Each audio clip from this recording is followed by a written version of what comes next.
3:22 AM Yemen Standard Time. The Red Sea at this latitude runs 190 nautical miles wide between the Yemeni coast and the Eritrean shoreline. At 3:22 AM, the surface is flat, wind at 6 knots from the northwest, visibility unlimited above a thin marine layer at 800 feet.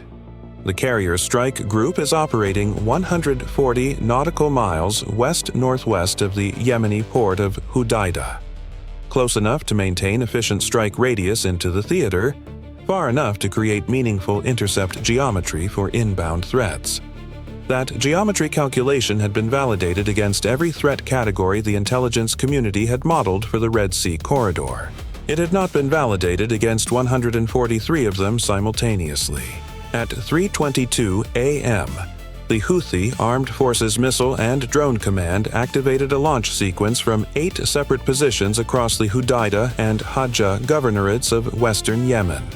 The positions had been established over 14 months, exploiting a terrain feature that made overhead imagery collection unreliable.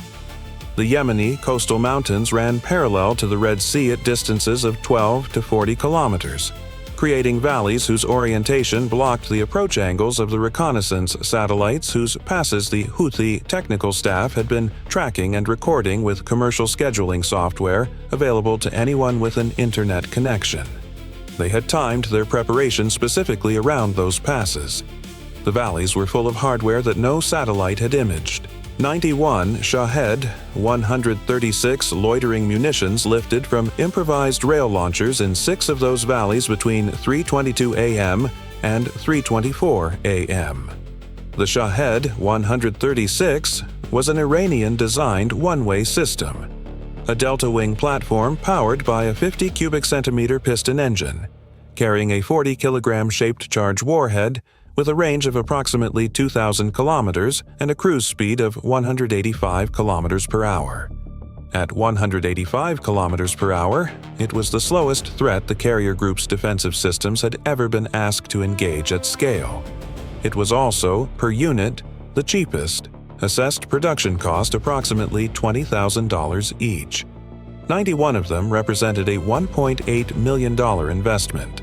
Simultaneously, from pre-surveyed positions in Hajjah province, 31 Burkan 3 medium-range ballistic missiles launched in 3 sequenced waves, 9, 11, and 11 missiles, each wave separated by 4 minutes. The Burkan 3 was a Scud derivative modified with an extended range body and, on 14 of the 31 rounds, a terminal maneuvering bus that altered the re-entry trajectory in the final 40 seconds of flight.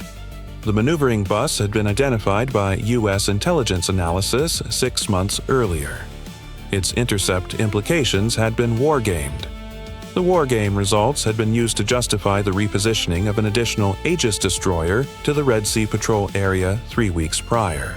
21 additional Shahed 131 variants, smaller, faster at 210 kilometers per hour, carrying a 15-kilogram warhead, launched from coastal positions near As Salif at 3:24 AM on flight profiles that would bring them in from a different bearing than the main Shahed 136 formation, fragmenting the engagement geometry.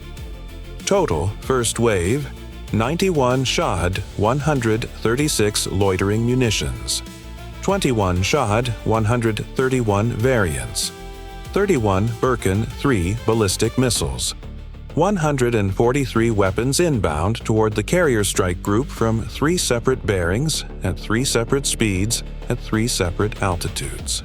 The Houthi command had not designed this operation to sink a carrier. Their operational planning was explicit on this point. The objective was not to achieve a spectacular single effect, but to demonstrate persistent threat imposition.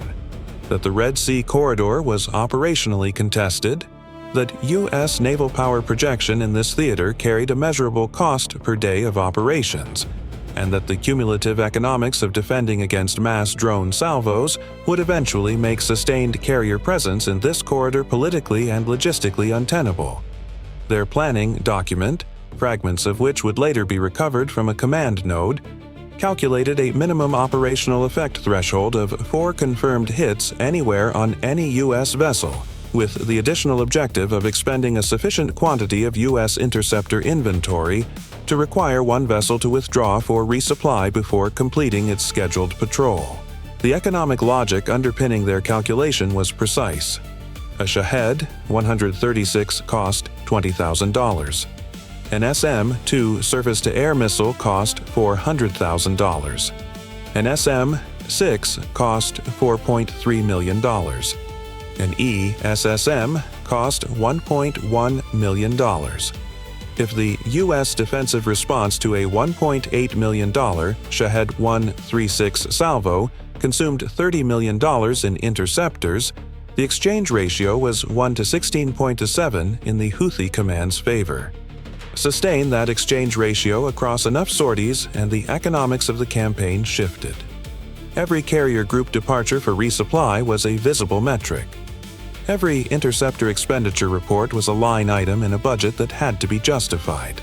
This calculation was mathematically sound. It encountered one operational variable the Houthi planning staff had not fully accounted for. CIWS and SeaRAM systems engaged the Shahed 136 at a per-round cost of $864 and a per-missile cost of $248,000. Not the $4.3 million SM-6 the cost model had assumed. The Shahed, at 185 km per hour, was not a high-speed ballistic threat. It was a propeller-driven platform. CIWS economics operated on a fundamentally different cost curve inside 3 nautical miles, and that curve had not been in the Houthi planning model. The space-based infrared system flagged the Birkin 3 launch signatures at 3:22 a.m. The alert reached the carrier's Tactical Flag Command Center at 3:22 a.m. and 38 seconds. The Shahed launches had already been detected. The E-2D Hawkeye airborne early warning aircraft on the station 80 nautical miles north of the group had been tracking the radar returns of the Shahed 136 formation for 4 minutes before the alert arrived, having identified the slow-moving delta wing signatures as consistent with the Shahed profile at 3:18 a.m. The E-2D's tactical coordinator had logged the track count, noted the formation was still climbing away from the Yemeni coast, and had been preparing an update report when the Birkin 3 plumes confirmed the engagement was active.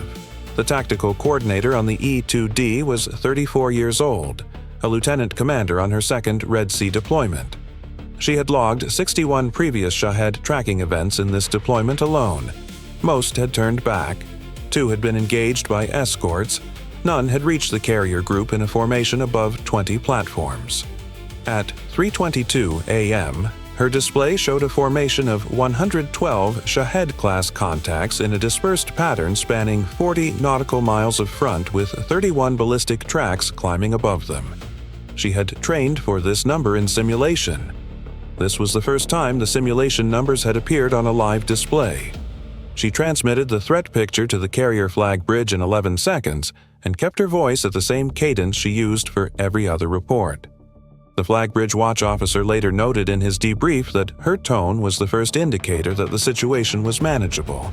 Not because the numbers were small, but because the person tracking them was already 3 steps into the response sequence.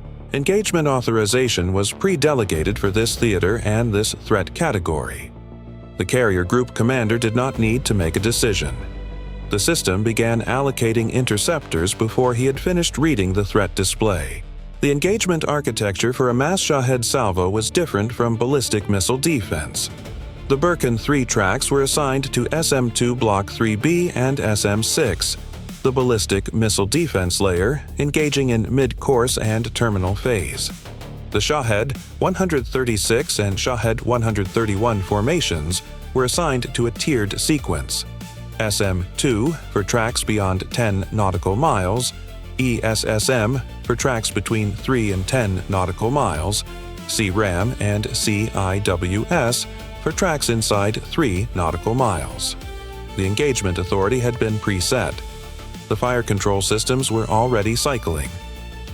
The first SM-2 engagements against the Shahed 136 outer formation began at 3:28 a.m. as the leading drones crossed 45 nautical miles from the nearest escort. The SM-2's engagement probability against a Shahed 136 was assessed at approximately 82% per engagement at optimal range, lower than its probability against a jet-powered target, because the Shahed's slow speed and small radar cross-section created a fire control solution that sat at the edge of the missile's designed engagement envelope. The 82% figure meant that for every 10 SM-2s fired, approximately 2 Shaheds would continue. At 91 Shahed 136S in the outer formation, the mathematics projected 18 leakers into the ESSM engagement zone, even at optimal SM-2 performance. The engagement consumed 43 SM-2 rounds in the outer zone against the Shahed 136 formation. 36 confirmed neutralizations. 7 leakers continued inbound. The Burkhan 3 ballistic engagement ran simultaneously. 22 of the 31 Burkhan 3 tracks were intercepted by SM-2 and SM-6 in mid-course and early terminal phase. 6 reached the terminal maneuvering phase. The maneuvering bus on 4 of those 6 executed its deflection sequence. 1 of the 4 executed a maneuver outside the modeled envelope, a 2.3-degree lateral shift at lower altitude than the intelligence assessment had characterized as the system's operating range. The SM-6 intercept vehicle committed to its solution and missed by 58 meters. The track continued. PAC-3 was not available at sea. The second SM-6 was allocated. Intercept confirmed at 4,200 meters altitude, 31 nautical miles from the nearest escort. Debris in the water.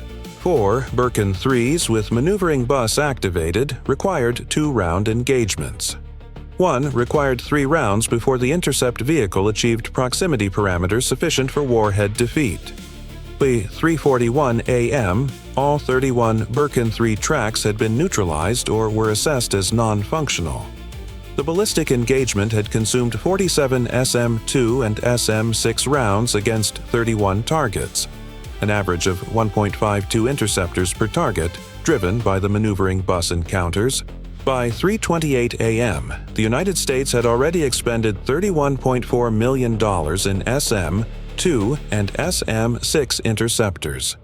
The Houthi investment in the weapons that triggered that expenditure was $1.8 million. The invoice was accelerating. The 7 Shahed 136 leakers from the SM-2 outer zone, plus the 21 Shahed 131 variants arriving from the coastal As Salif bearing, entered the ESSM engagement zone at 3:33 a.m. 28 targets in the ESSM zone simultaneously.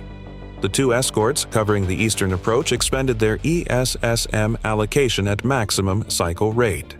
21 of the 28 were neutralized in the ESSM zone. 7 continued inbound toward the group.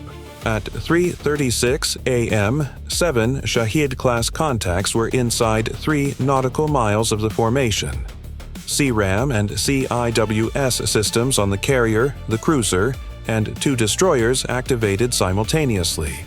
The sound of 4 CIWS systems running at full cyclic rate simultaneously was described in multiple post-engagement reports as resembling a sustained industrial event rather than combat.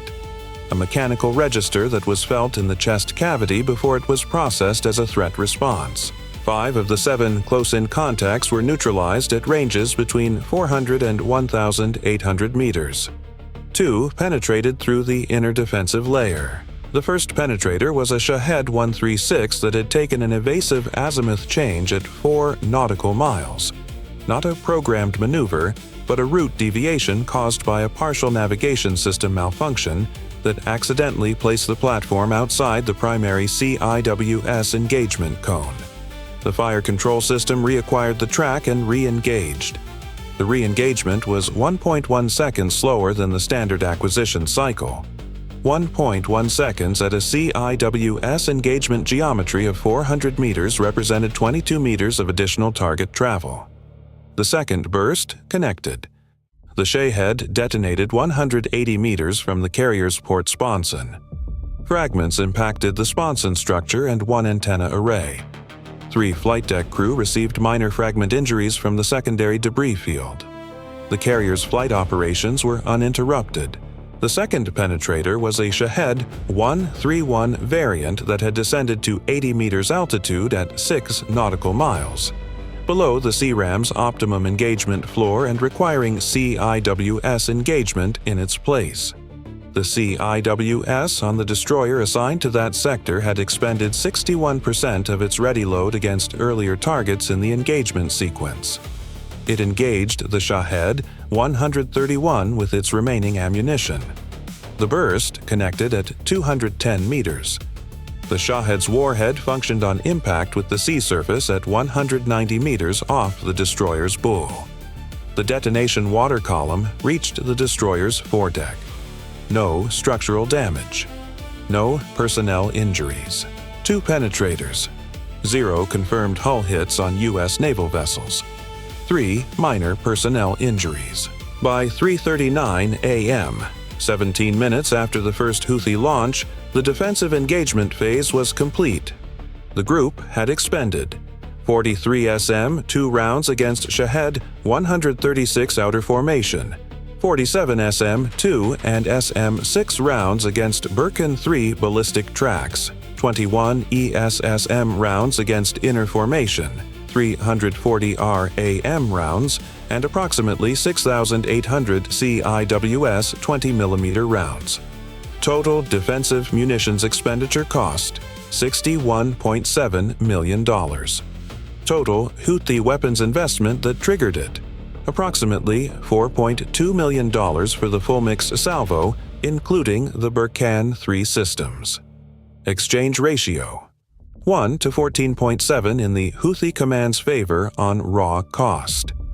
The exchange ratio would be cited in their post-operation communications.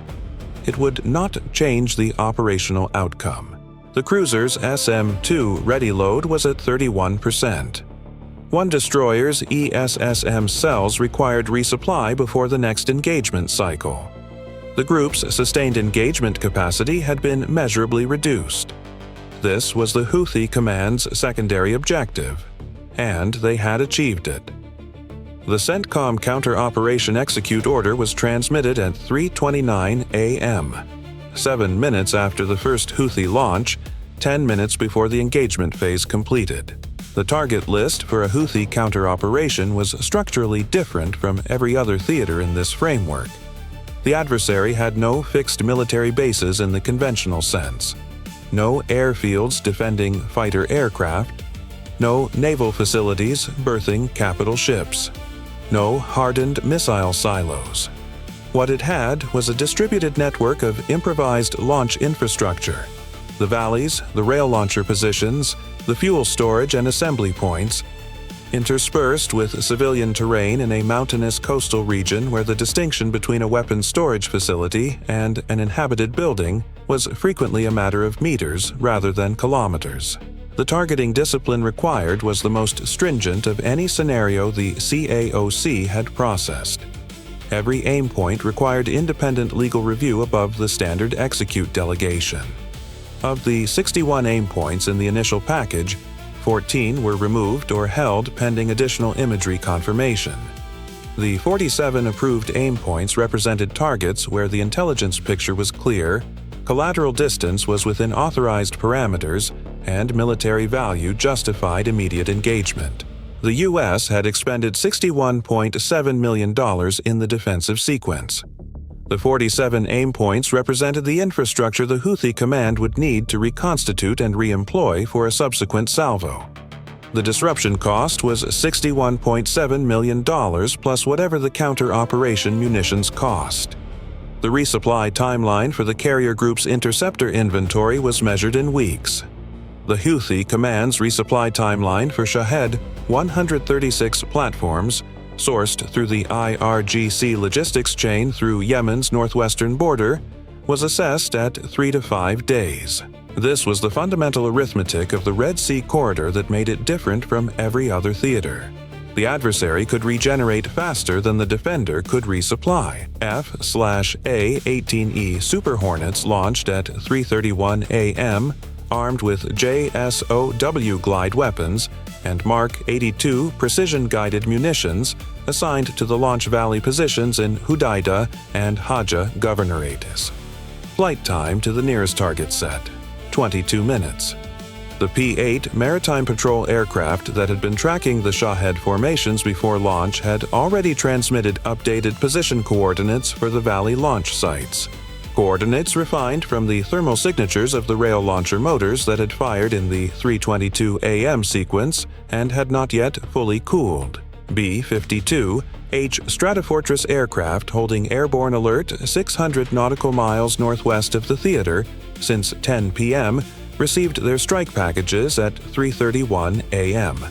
Each aircraft carried a mixed load of JASSM-ER and small-diameter precision munitions assigned to the deeper inland Houthi storage and assembly positions, facilities whose overhead concealment had defeated imagery collection, but whose vehicular traffic patterns, fuel operation heat signatures, and communications node collocation had been cataloged into a target picture that had never had an authorized strike package attached to it until 3:31 a.m. At $780,000 per JASSM-ER and $28,000 per small-diameter precision munition, the strike package cost was significant. By 3:44 a.m., $94 million in counter-operation munitions were in flight toward Houthi military infrastructure. The running total since the engagement began: $155.7 million in 22 minutes. The first JSOW impacts on the Houthi Valley launch positions occurred at 3:53 a.m. 4 rail launcher assemblies confirmed non-operational. 3 assessed probably non-operational pending imagery. The valley that had concealed preparation activity for 14 months was no longer a functional launch site. The Houthi command's desperation sequence activated at 3:47 a.m. The reserve element, held back from the initial salvo specifically because the Houthi operational planning had anticipated a counter-operation and wanted to force the carrier group to maintain its defensive posture rather than freely conducting air operations, consisted of 38 Shahed 136 from a single concealed position in the Amran Governorate, 180 kilometers northeast of the primary launch areas.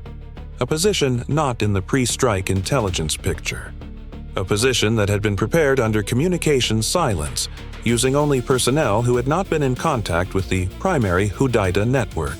The launch signatures appeared on the E-2D's display at 3:47 a.m. Different bearing. Different azimuth to the carrier group. The Amran position placed the inbound formation on a northeastern approach rather than the eastern approach the group's current defensive orientation had been optimized against. The tactical coordinator recognized the bearing difference immediately. She transmitted the updated threat geometry to the flag bridge and simultaneously issued a formation adjustment recommendation. The group was already maneuvering before the flag bridge had confirmed the recommendation. 31 of the 38 reserve Shaheds were engaged and neutralized in the outer and mid-range zones. 7 reached the CIWS layer. 5 were neutralized. 2 impacted the water surface within 300 meters of escort vessels. Both guidance systems had been disrupted by the Growler's electronic warfare package that had been active since 3:29 a.m. and was now specifically targeting the Shahed 136's data link frequencies used for terminal course corrections. Without terminal course correction, both platforms maintained their last received heading and impacted at a point that the maneuvering formation had vacated 14 seconds earlier. The carrier group completed the reserve salvo engagement without hull damage. At 4:02 a.m., the Houthi missile and drone command's primary communications relay in the Houthi governorate went offline, targeted by a JASSM-ER impact at 4 a.m., its position having been derived from signals intelligence collection during the launch sequence. The backup relay in Hajj province continued operating. The command network did not go silent. It became fragmented. field elements could communicate within their local networks. They could not receive or transmit coordinated tasking from the central command node. The fragmentation would be resolved through runner communications and secondary radio systems within approximately 4 hours. 4 hours was the operational window. Within it, no coordinated second wave was possible. Individual launch positions that had survived the counter-operation airstrikes retained their platforms and their local decision authority. They could not synchronize with other positions. An unsynchronized launch of individual platforms was a different threat category, more easily managed but still present. The Red Sea corridor was not free of threat. It was managed to a level the group could sustain. By 4:14 a.m., the CAOC confirmed 41 of 47 approved aim points as assessed neutralized or operationally degraded. 6 required follow-on assessment. The B-52H strike package was still inbound to the deeper inland targets, with first weapon impacts projected at 4:31 a.m. The watch officer on the carrier's flag bridge updated his operational log at 4:17 a.m. He recorded, "Engagement complete, group combat effective. 3 minor personnel injuries, carrier flight operations uninterrupted throughout, SM-2 and SM-6. Ready loads requiring resupply within 14 days to maintain full engagement depth." He flagged the resupply timeline to the group commander. The group commander read the flag and made no notation. Both of them understood what the 14-day figure meant. The group would complete its scheduled patrol. The resupply requirement had been transmitted up the logistics chain before the engagement was complete. The chain was already processing it. This was the cadence of the Red Sea corridor. Not a crisis. A schedule. Time from first launch detection to end of active engagement phase. 36 minutes. Time from first launch to counter-operation weapons on first targets. 31 minutes. Houthi weapons employed. 91 Shahed, 136 loitering munitions, primary wave. 21 Shahed, 131 variants, coastal as Salif wave. 31 Birkin 3 medium-range ballistic missiles. 38 Shahed 136 Amran reserve wave. Total 181 platforms. Intercept rate Shahed 136 and Shahed 131 combined. 96.4%. 109 of 113 neutralized. Intercept rate Birkin 3 ballistic. 100%, 31 of 31 neutralized. Intercept rate, reserve Shahed wave, 97.4%, 37 of 38 neutralized. Combined intercept rate across all categories, 97.2%. Effects from non-intercepted weapons. 2 Shahed fragments or water surface detonations, 0 hull damage. 1 Shahed proximity detonation, carrier sponson fragment damage and antenna array. 2 Shahed's guidance disrupted into the water inside 300 meters of escort vessels, 0 structural damage. Personnel, 3 minor fragment injuries, all returned to duty. Defensive munitions expenditure, 43 SM-2, 47 SM-2 and SM-6 combined. 21 ESSM, 340 RAM, approximately 6,800 CIWS rounds.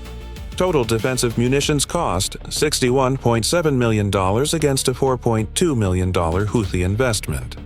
Exchange ratio 1 to 14.7 in Houthi cost per effect favor. Counter-operation munitions deployed. JSOW and precision-guided munitions against Valley Launch Infrastructure, JASSM-ER against Hudaydah, Command Relay and Inland Storage Facilities, B-52H mixed package against deeper inland assembly sites. Total counter-operation munitions cost, approximately $94 million. Combined U.S. expenditure, $155.7 million. Assessed Houthi military infrastructure operationally degraded. 41 of 47 approved aim points. Group combat status. Carrier fully operational. Flight operations uninterrupted. SM-2 and SM-6 ready loads requiring resupply within 14 days. 1 destroyer. ESSM cells requiring resupply within 7 days. Assessment. Houthi primary objective. 4 confirmed hull hits, not achieved. Secondary objective. Interceptor inventory reduction requiring early resupply, partially achieved. Red Sea corridor operationally contested. Group combat effective. Counter-operation infrastructure degradation assessed as reducing Houthi coordinated salvo capacity by approximately 60% for a projected window of 3 to 7 days. The Houthi command had spent $4.2 million. The United States had spent $155.7 million. The exchange ratio was 1 to 37 in total cost. On the Houthi command's chosen metric, cost imposed per day of carrier operations, it was a number they would cite in their communications, in their planning documents, and in their requests for resupply from the IRGC logistics chain. They had not achieved operational effect. They had achieved an accounting entry. The Red Sea corridor would require another engagement in 3 to 7 days. Both parties understood this without requiring communication. The carrier group's operational schedule had been built around that understanding. The resupply ship was already underway. The mathematics of the Red Sea were not the mathematics of the Persian Gulf or the Pacific or the Korean Peninsula. There was no 60-minute decisive conclusion available. There was operational management of a persistent threat at a specific cost per day, sustained against an adversary whose resupply chain was shorter than the defender's interceptor replenishment timeline. The carrier group was managing that arithmetic. Today was another day of successful management. The Flag Bridge Watch Officer closed his operational log at 4:17 a.m. He would open it again in 3 to 7 days.